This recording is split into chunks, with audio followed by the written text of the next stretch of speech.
do you see the Celtics repeating? Was the last repeat champion we had the Warriors? Repeat? Yeah. Yeah. It's just really tough. This is like a crazy level of parity we've had since the Warriors, where it's just like, it's a different team every year.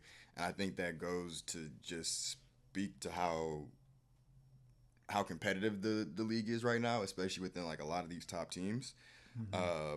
And so, granted, I think that the Celtics still probably make the finals last year, but they for sure had a really easy run, which is not a fault of their own, but all the players got injured, or they were the best team. Play they in didn't front get of to you. play. Yeah. So I don't see that happening again. And I don't know, man. Jason Tatum did not play really good at all. It's crazy in that series. It's crazy that a lot, because I always go back and forth as well too. I can't say at all, but overall he didn't play. Yeah, that so great. I would say this for Jason Tatum's playoff/finals performance. I feel like he didn't shoot the ball well. Outside of that, he still led his team in points, rebounds, assists. Obviously, in the finals, JB was a primary defender on Luka, but whenever he got that cross matchup, he held his own, and he was literally looking like a point forward, like a LeBron James, and he was doing everything else as well too. So I don't see him shooting as bad next time around. And we didn't even get to see Porzingis at his peak as well too. So that just and then with the whole Team USA narrative, him not playing, that adds fuel to the fire. He seems like one of those guys who's internally motivated, but there's other outside factors that motivates him. And I think JB's on another level. So right now, I think you have to put them as a favorite getting back to the finals. But like you said, I think it's definitely going to be tougher. But for right now, I got them being the first team since the Steph Curry Warriors era to repeat. I feel like I can agree with them being a favorite. Uh-huh. I just don't know if I can see them winning again. So by you saying that, you think a Western team is going to win it this year? Yeah, I think either a Western team is going to win it, or I think that they'll be upset. Ooh. And like the I think finals. OKC has a better chance at beating them than Dallas. Actually, it's the same. It's the same. Year, it's the same shit. If they match up again, I think that. Oh shit! That's about to come at you, my guy. Keep going though. I think that Dallas really addressed a big issue with Clay. I think shooting, niggas was not hitting threes at all.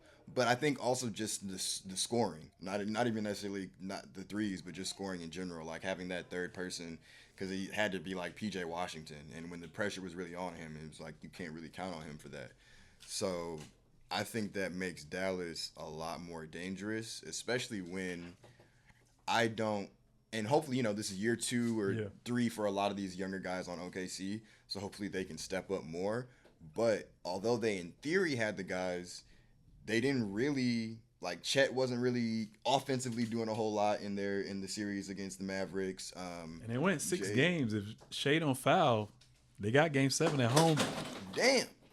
Yeah, just put it down. They got Game 7 at OKC. Yeah. So anything can happen. But yeah, keep going. Yeah, I mean, I think it's all just to say I think that now Dallas matches up better with the Celtics than they did last year. I agree. I do agree though, if the players for OKC take the leaps that they're supposed to, they would be a better matchup overall for the Celtics. Mm-hmm. But I'm still just kind of worried about OKC being exactly like when OKC made it to the finals against the Heat. Just young and inexperienced and like letting that shit show. Mm-hmm. That would be like my only. So you're saying if OKC were to get over that hump to at least get to the finals, their youth and experience is going to show against the Celtics. Celtics beat them. Yeah, it just reminds me of going up against like a juggernaut. Kind of like when they went up against the Heat. Mm-hmm. So. It's because it's almost like the Celtics kind of play like the OG Warriors, where they defend at a high level and just get up a lot of threes, and then you have 2 guys who you can say, in theory, get out of my way, and I can get buckets. Well, 3, because with Porzingis, people still haven't figured out that Porzingis, because he takes away their rim protector too. And then all their players are somebody. Yeah. If that makes sense. You know, like their whole starting 5. Damn. Like Bro. So, I mean, it is crazy. They, you know, like I said, I agree that they should be the favorite. I agree that they should be the favorite. Yeah. But when it comes down to it, it's hard for me to see them repeating. Yeah. Well, let me ask you this. Okay. Let's say they don't get to the finals out of those 4 power teams. Well, first and foremost, Joe Mazzulla went on record saying that even though he acknowledged the injuries and whatnot as well too, he thinks out of even Dallas, the toughest for them was the Pacers. So maybe we should put them in there. But out of those power teams that we mentioned in the East, who do you think has the best chance at matching up and beating them?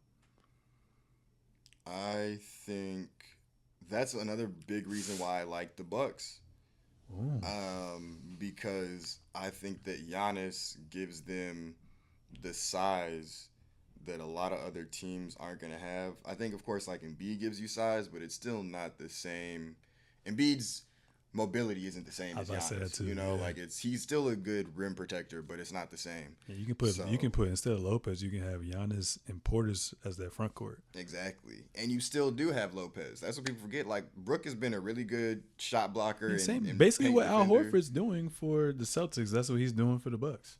So size was huge in a lot of people's matchups with the Celtics, and I think that they are size-wise probably the best team in that to match up. I think it'll be different. Like if the Knicks, depending on what Mitchell Robinson is looking like, he can be, you know, he's a big guy. He can be a decent defender. But I just think that in terms of having a guy who's like really unstoppable, like when it comes to Jalen Brunson, you still have Drew Holiday. You know, like again, Jalen's gonna get his, but you have someone who you feel confident you can put on him. I don't know that there's anyone they can say we feel confident putting on Giannis from the Celtics. Nobody. You just got to pray he turn him into a jump shooter. Exactly. I just don't like the Bucks overall defensively. And who's their coach?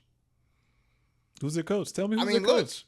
Doc won before. But that was 2 different eras of basketball ago. Since then, what has he done? Look, I mean, what has he done? He did it once. What did Joe Mazzulla do before he did it last year? I mean, he just became the coach. You know what I'm saying? In this era. But that's another wild card. Them defensively, 1, and then 2, Coach Doc. But every year, I mean, all we can do is utilize the past to predict the future. But there's just been so many past instances where things just didn't go his way with injuries and then the lack of adjustment. So maybe he's learned. Maybe his staff has gotten better. And this is the best player he's ever had, right? Dame? No, Giannis. Oh. Doc, coaching. You had CP, you had Blake, you had Kawhi, but that was for 1 year. And then you had Joel Embiid. I think that, especially when you look at when he got the big 3, pretty much all of them were out of their prime. 30s, they were all out of their prime. So, this is probably... And he got Dame, too, both of them. Mm-hmm. Damn sure the best duo he's had. So we'll see. This could be the year, but those are just things I just look back at and I'm like, I don't know. So my answer would probably be, I know you're talking about Jalen Brunson, probably the Knicks. Just because they can bother Tatum and Brown just a little bit better. But who do they have? Like, I don't feel good. I just don't feel super good putting Cat on Porzingis. But at least he has the size, I guess. At least he has the size. Yeah. You know what I mean? You got Porzingis. I mean, you got Mitchell Robinson and you got Cat for Porzingis. I just don't know if they're going to have Mitchell Robinson. And then you can put Josh Hart on Drew Holiday. And then you'll probably put Jaylen Brown on Derek White. Well, you might have to put him on Drew Holiday instead because Derek White be running around like he steps sometimes. So that might tire out because he's the number 1 scorer. And then you got OG and Bridges to somewhat bother JB and JT. I like that. Yeah. I'm a little nervous scoring wise though, because Bridges in my eyes is a 3rd option, sometimes 4th. OG, he always get hurt, so I don't even really know what type of option he is. And then, like you said, with Cat, he'd be hot and cold in the playoffs. So that I'm worried about their offense a little bit. I would be if I hadn't seen Jalen Brunson carry them on his back by himself with a torn, fucked up knee and hand or whatever. And their defense was so good, they were holding opponents to like a certain amount where it's like, okay, we don't need 130 points to win. Mm-hmm. So I don't know. I think that they're offensively are probably going to be fine. Okay. Especially because Bridges was a 20-point per game scorer in Brooklyn, so I think he can at least get you 15, right now. Yeah. And he's someone that you can at least know you can go to get you a bucket outside of Brunson. Okay.